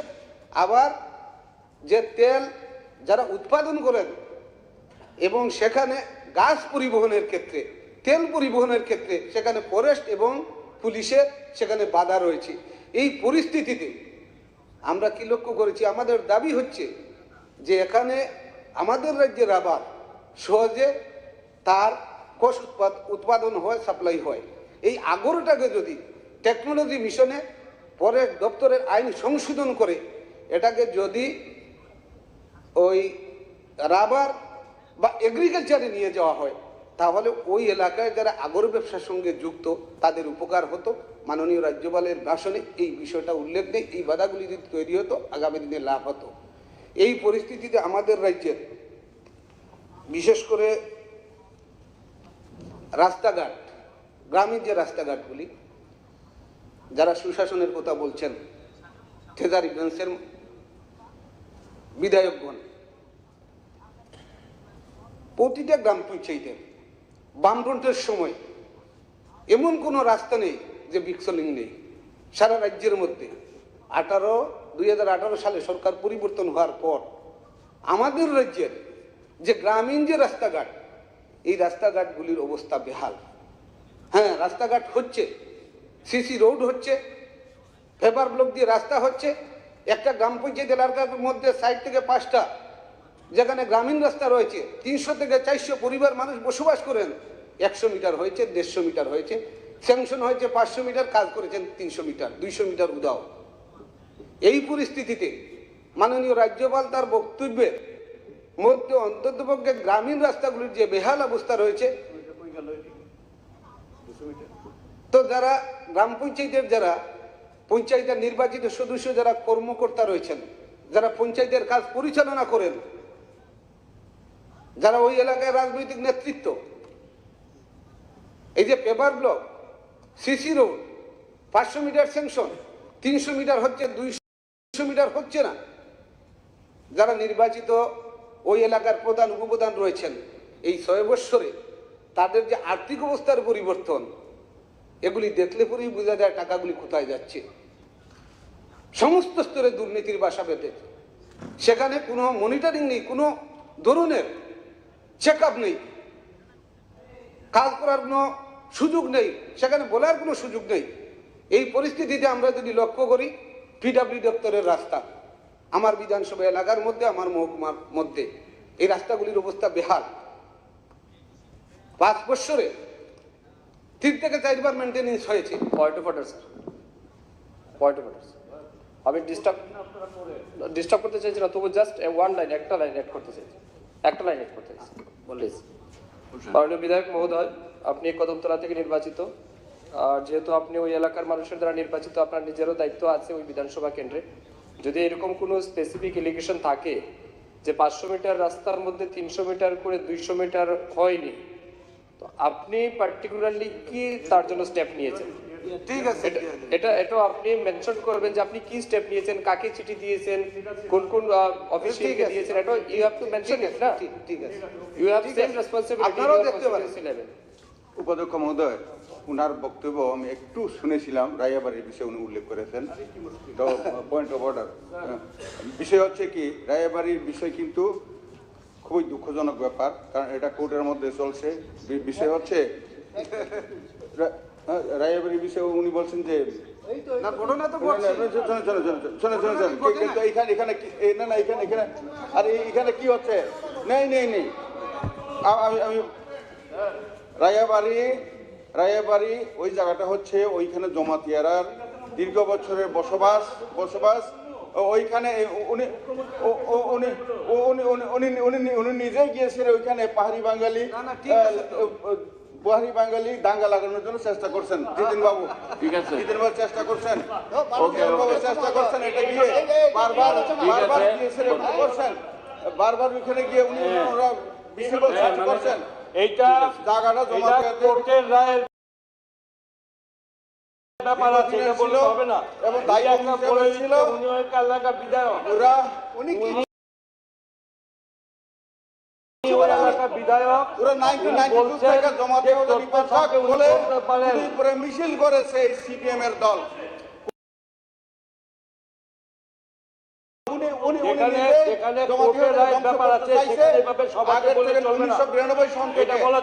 সমাজ করে রাখতে চাইছে না, এইভাবে চক্রান্ত করছে। ওইখানে গিয়ে এটা কোর্ট থেকে হাইকোর্ট থেকে পর্যন্ত দেওয়া হয়ে গেছে। স্যার এক মিনিট, এটা রায়বাড়ির বিষয়টা, এটা কোর্টের মধ্যে লড়াই হয়েছে, হওয়ার পর পুরাটাই জমাতে আহদার পাড়ার পক্ষে এটা রায় হয়েছে। প্রশাসন ওইখানে গিয়েছে, করেছে, ওইখানে মানছে না। ওনারা এখানে বারবার গিয়ে এই জিতেন চৌধুরী মহোদয় ওইখানে গিয়ে দুইবার ওইখানে গিয়ে উনি ওইটাকে উত্তেজনা সৃষ্টি করছেন। আইন শৃঙ্খলা সবসময়, এর আগেও দেখা গেছে এর সময় ওরা এরকমই করেছে ওইখানে। ঠিক আছে, বসেন মাননীয় সদস্য। হ্যাঁ বলেন। তো আমার আলোচনাতে ছিল মাননীয় রাজ্যপালের তাড়াতাড়ি করেন, সময় শেষ হচ্ছে। পূর্ত দপ্তরে যে রাস্তাগুলি সম্পর্কে যার বেহাল দশা অবস্থা তৈরি হয়েছে, মাননীয় রাজ্যপালের বক্তব্যের মধ্যে তার কোনো উল্লেখ নেই। গত 5 বছরে 6 বছরে 3 থেকে 4 বার পূর্ত দপ্তরের সড়কগুলি তার মেনটেনেন্স বা সংস্কার হয়েছে। বছর যেতে না যেতেই একই অবস্থা।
যেতে না যেতেই একই অবস্থা, দপ্তরের কোনো মনিটর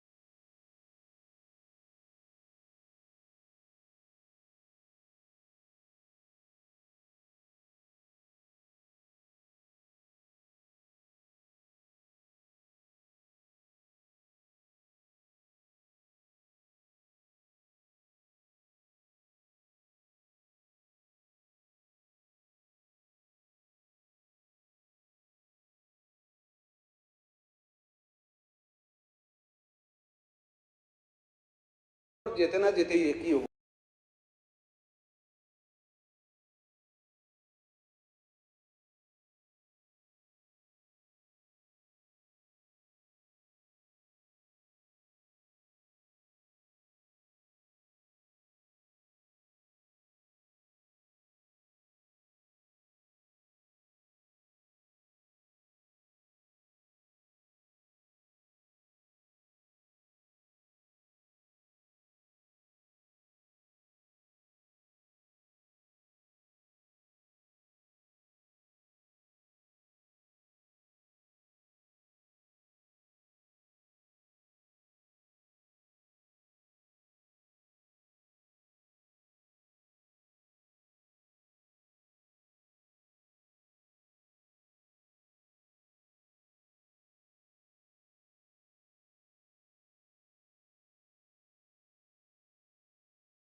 দপ্তরের কোনো মনিটর